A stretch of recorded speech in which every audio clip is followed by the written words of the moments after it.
श्री राधा कांत नमस्तुते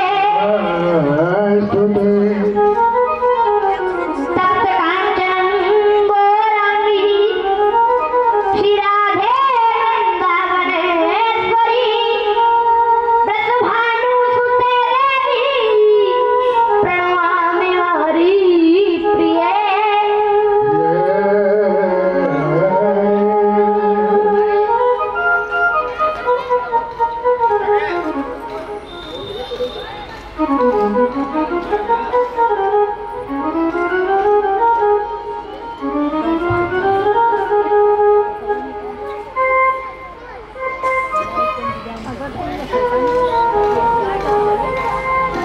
हाथ जोड़ के सेठ जी ने कहा, महाराज मुझे कोई जरूरी काम याद आ गया है, मैं जल्दी में हूँ। मैंने कहा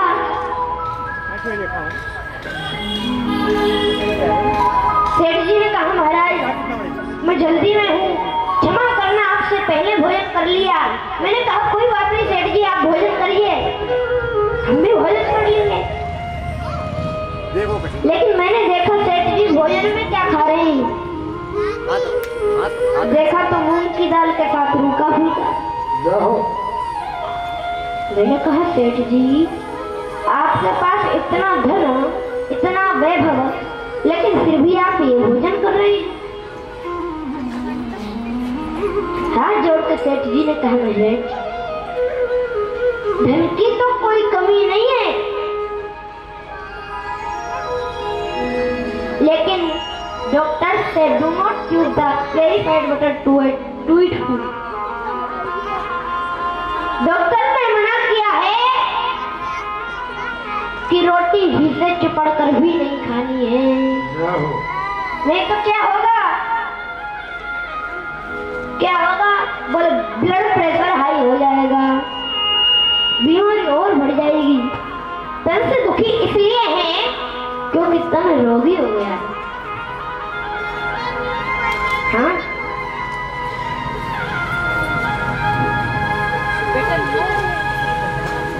तन अब रोगी हो चुका है। दूसरी बात बताई, कोई मन दुखी, मन से प्राणी कैसे दुखी। गांव के बहुत बड़े नंबरदार हैं, कई कई फैक्ट्रियां चल रही हैं महाराज, धन का कोई ठिकाना नहीं है। 5-5 लाख रुपए नित्य आ रहे हैं, 5-5 करोड़ का टर्नओवर हर महीने हो रहा है, लेकिन फिर भी मन दुखी है। क्यों? क्योंकि नंबरदार जी की इच्छा थी बेटा विवाह के योग्य हो गया है। नंबरदार जी expected to marry your husband with a richest family।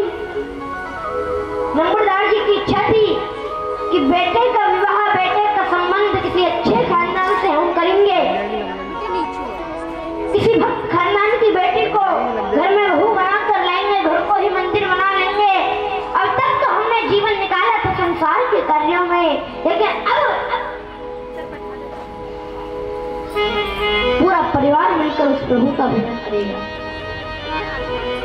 सुंदर भावना नंबरदार जी के मन में आई, लेकिन नंबरदार जी के बेटे ने क्या किया, बगल वाले मकान में नौकरानी रह रही थी, उसकी बेटी के साथ महाराज कोर्ट मैरिज कर ली। और जिसके साथ कोर्ट मैरिज करी है, शादी की है, वो लड़की अपनी बिरादरी की भी नहीं थी। अब चाहे कुछ भी हो, पिताजी चाहे कुछ भी करें, बेटे ने तो कर ली शादी। कभी बेटा नहीं सुनता तो कभी बेटी नहीं सुनती, कभी भाई नहीं सुनता तो कभी पत्नी नहीं सुनती।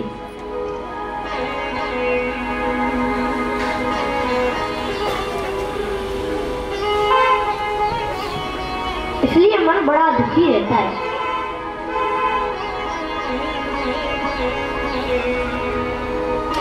तीसरी बात बताई कि कोई धन में न रहे तो बात, ध्यान से सुनना। बेचारा दिन भर मजदूरी करता है, बड़ी बड़ी मल्टी स्टोरी बिल्डिंग करता है, सफाई करता है, डिस्टेम्बर करता है, बिल्डिंग बनवाता है, इतनी जान खतरे में डालकर मजदूरी करता महाराज।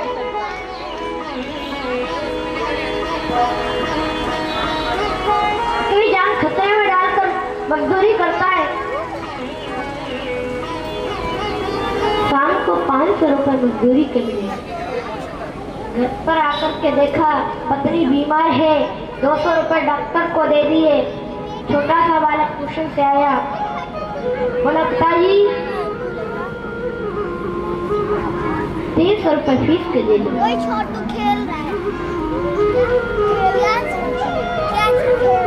ध्यान देना, जो अमीर होते हैं ना उनके बालक 3000 रुपए का ट्यूशन पढ़ते हैं महीने का, और जो गरीब हैं उनके बेचारे 300 रुपए का ट्यूशन पढ़ते हैं। और एक जगह ऐसी है जहाँ 300 रुपए की भी व्यवस्था नहीं हो पा रही है, और एक जगह ऐसी है जहाँ 3000 रुपए की भी कमी नहीं है। 3000 रुपए भी पहले आ जाते हैं, समय से आ जाते हैं।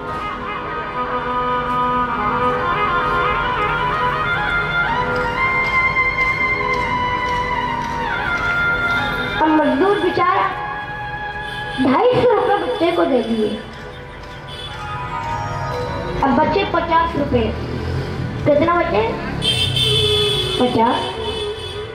50 रुपए का दाल चावल सब्जी मंगवाई, घर में भोजन बन रहा है।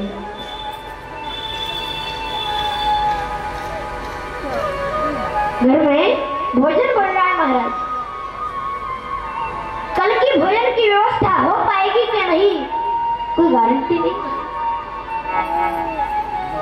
मजदूरी करने जाएंगे, मजदूरी मिल जाएगी तो घर में भोजन बनेगा, अन्यथा परिवार को भूखा रहना भी पड़ सकता है।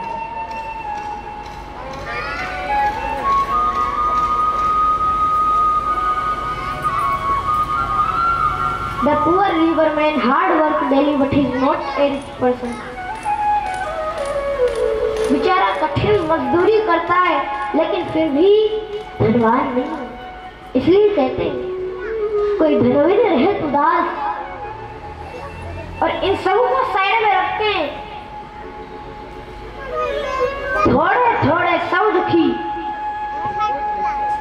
लेकिन है सुखी प्रभु के दास। सुखी तो केवल प्रभु के दास। आप सभी भाग्यशाली ही नहीं, सौभाग्यशाली हैं जो नई साल के पावन पर्व पर गुरुग्राम जैसी पवित्र भूमि में बैठकर इस भक्ति की गंगा में गोता लगा रहे हैं। सभी उस प्रभु का हाथ जोड़कर धन्यवाद करें। प्रभु हम आपका धन्यवाद करते हैं, आपने ये सुंदर अवसर हमें दिया। ऐसा अवसर हमें हर नई साल देते रहना। व्यास जी महाराज की जय हो। हर साल हमारे यहाँ ऐसी कथा होती रही। बोलिए भागवत भगवान की जय हो। देखो संसार में हम सब कुछ पा सकते हैं लेकिन भगवान की भक्ति नहीं कर सकते। भगवान की भक्ति कब होती है? जब भगवान की कृपा होती है। आइए उस प्रभु का धन्यवाद करें जिसने हमें